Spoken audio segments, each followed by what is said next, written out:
Hello, friends. I hope all of you are fit and fine. Welcome to my channel ज़िंदगी कहानी।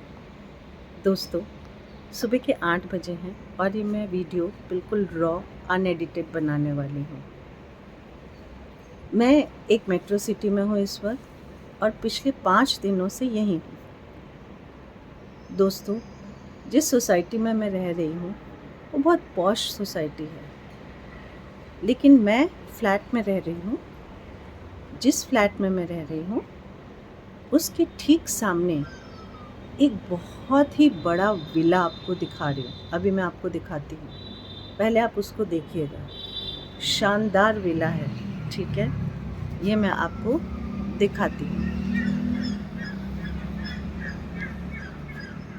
रुकिए, मेरे पास tripod नहीं है फ्रेंड्स, ट्राइपॉड आज नहीं है, तो मैं आपको ये विला दिखाती हूँ। ये दिख रहा होगा आपको ये विला। आपको इसका पूरा लेआउट देखिए, दिख रहा होगा।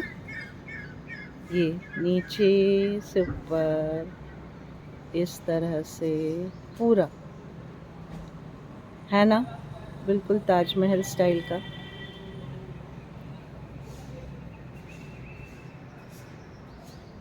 आपको दिख रही होगी बाहर से एक सीढ़ी पड़ी हुई है।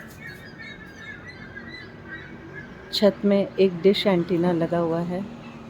इसका मतलब यहाँ कोई रहता था पहले, लेकिन जब से मैं आई हूँ मुझे यहाँ कोई भी रहने वाला दिखा नहीं। देखिए, बस एक बड़ी सीढ़ी दिख रही है और एक उधर छोटी सीढ़ी दिख रही है। इतना बड़ा घर है ये। अभी थोड़ा पोर्शन तो दिख ही नहीं रहा है, और बाकी फ्लैट्स जो है वो भी आप देख लीजिए, और वो भी बहुत अच्छे बने हैं फ्लैट्स अंदर से। They have all the amenities. ये जो फ्लैट्स हैं आपको दिख रहे हैं, जो फ्लैट ये देखिए, ये देखिए, ये सब पता नहीं 20 मंजिल है, कितनी मंजिल फ्लैट है, but they are very well furnished. ठीक, अब जहाँ मैं ठहरी हूँ उसके ठीक सामने ये वाला विला है।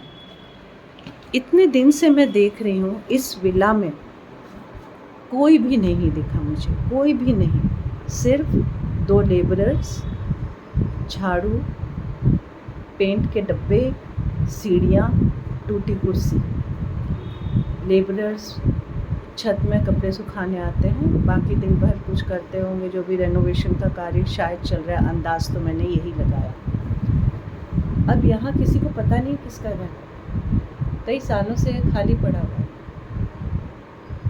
तो मेरे दिमाग में एक बात कौंध रही थी जो मैं आपसे शेयर करना चाहती हूँ, कि जिसने भी ये घर खरीदा होगा उसने ये सोच के खरीदा होगा कि जब मेरे बच्चे बड़े हो जाएंगे हम साथ रहेंगे, सबको एक एक कमरा या एक एक सेट दे दूँगा, बेटी ससुराल से आएगी तो उसको ये कमरा दूँगा, जो भी बहुत सारे उसके अरमान होंगे। और निश्चय ही जिन्होंने ये ख़रीदा है वो पुरुष या महिला जो भी ओनर हैं, अब 55 to 65 के बीच तो होंगी, क्योंकि कोई भी यंग लड़का या यंग प्रोफेशनल जो नई जॉब में आता है वो एकदम से विला तो खरीदेगा नहीं। अब उस घर में कोई भी नहीं है। दोस्तों, अक्सर हम यही गलती कर बैठते हैं। हमारे पेरेंट्स ने भी की थी।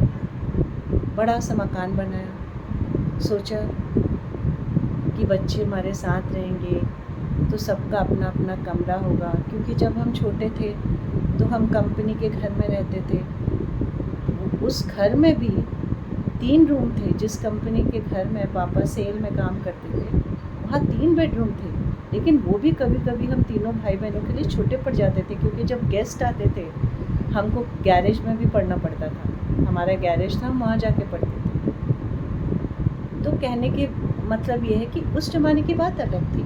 तो हमारे माता पिता की सोच ये थी कि जब हम अपना घर बनाएंगे खूब बड़ा घर बनाएंगे। लेकिन एक गलती हम कर देते हैं, हम भविष्य की बात सोचते नहीं हैं। हम सोचते कि बच्चे हमारे साथ ही रहेंगे हमेशा, लेकिन ऐसा होता नहीं है। आज हम तीनों भाई बहन अलग अलग हैं। विदेश में है भाई, वो 5-6 साल में एक बार आता है। मेरी बहन अलग सिटी में है, मैं अलग सिटी में हूँ। इस घर को देख के मुझे यही बात याद आ रही है कि इस घर के बच्चे कहाँ होंगे, सब अलग अलग रहते होंगे, इतने मसरूफ़ होंगे अपने बिजनेस या काम में कि उनके पास टाइम भी नहीं आने का।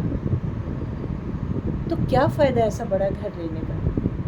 दोस्तों, आज के ज़माने में इतना बड़ा घर बनाना बहुत बड़ी भूल है। जो भी अब यंग कपल हैं, अगर आप अपना घर लेना चाहते हो या कुछ बनाना चाहते हो, आप 3 बेडरूम हाउस ज़रूर बनाओ, अपना लैंड लेके बनाओ, ख़रीदो, वो कोई दिक्कत नहीं। पर बच्चों का सोच के मत बनाओ, क्योंकि आप बच्चों को अच्छी एजुकेशन देते हो तो आप तो उसको बांध के रखोगे नहीं, आप चाहोगे आगे वो उन्नति करे। ज़रूरी नहीं आप जहाँ रहते हो वहाँ उसके लिए सारे प्रॉस्पेक्ट्स हो, वो बाहर जाना चाहेगा। लास्ट में जब बच्चे बड़े हो के बाहर निकलते हैं घर के, सिर्फ पति पत्नी रह जाते हैं और तब तक एक ऐसी एज 40 क्रॉस कर चुके होते हैं कि घर को मेंटेन करने के लिए भी वाइफ को बहुत दिक्कत आती है।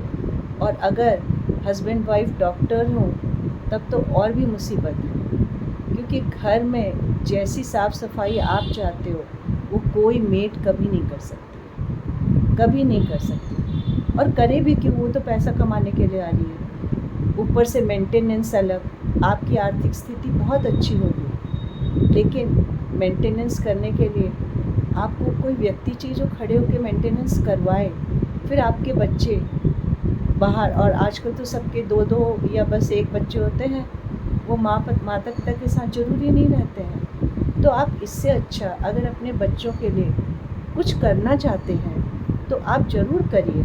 आपके पास अगर पैसा है आप लैंड में इन्वेस्ट करिए।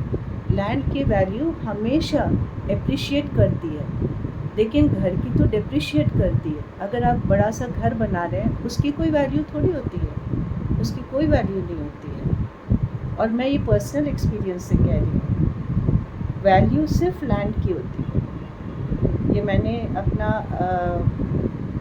जाके अभी रिसेंटली एनालाइज़ किया था मार्केट में, तो अपने घर की भी कीमत देखी और लैंड की कीमत देखी। तो आजकल के ज़माने के लोगों को, चाहे आप 50+ हो या 30+ हो, अगर आपने अपना घर अभी तक नहीं बनाया तो बहुत सोच समझ के बनाइए। ज़्यादा से ज़्यादा 3 या 4 कमरे जो अच्छे से आप मेंटेन कर सकें। बहुत सारा सामान सजावट का भी मत रखिएगा, क्योंकि ये सब आजकल के ज़माने में उचित नहीं है, क्योंकि ज़्यादातर बीमारियां डस्ट से, पॉल्यूशन से आती हैं, और इन्हीं सामानों में ही डस्ट और पॉल्यूशन रहता है। हमको अपने एज के हिसाब से भी घर सोच समझ के बनाना चाहिए, खाली बच्चों के हिसाब से नहीं। बच्चे काबिल होंगे वो खुद बना लेंगे, आप उनके लिए लैंड लोगे, वो लैंड की कीमत जब तक वो बड़े होंगे या नौकरी करेंगे, साल दर साल दुगनी होती जाएगी। या म्यूचुअल फंड में डाल दीजिए, एफडी में नहीं, म्यूचुअल फंड में डाल दीजिए, एसआईपी करवा दीजिए, या कोई बहुत अच्छी कंपनी का शेयर लेके उनको गिफ्ट कर दीजिए। इसमें समझदारी है। और जो यंग हैं, जो अभी अभी जॉब ज्वाइन किया है जिन्होंने, उन्हें लैविश कार्स, लैविश लग्जरीज़ और ये सब खरीदने की बजाय एसआईपी स्टार्ट कर देना चाहिए। हम तो छोटे थे, हमें ये ज्ञान देने वाला कोई था ही नहीं, लेकिन अब के बच्चे काफ़ी अवेयर भी हैं।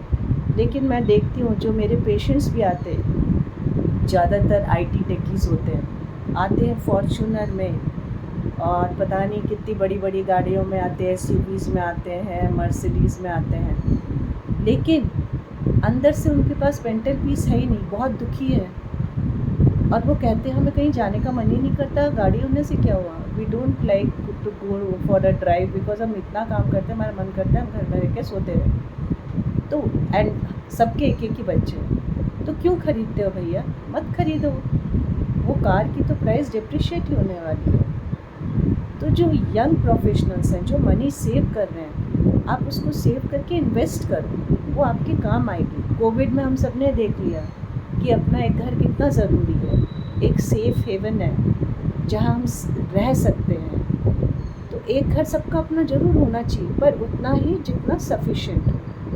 उसके बजाय आप लैंड ले लो, उसके बजाय आप SIPs कर लो, आप उसको किसी अगर आपका कोई फ्रेंड है जिसका बिज़नेस अच्छा चल रहा है, आप उसके साथ पार्टनरशिप कर सकते हो, लेकिन पार्टनरशिप में be very clear in writing that it should be 50-50.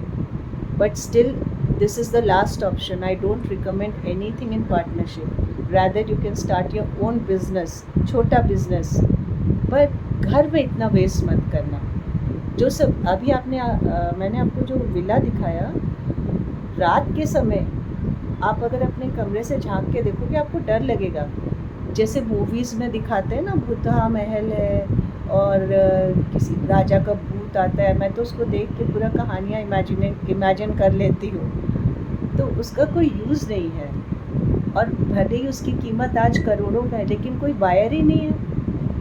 आजकल कोई इतना बड़ा घर नहीं खरीदता. आजकल लोग प्रेफर करते हैं flat in a good society.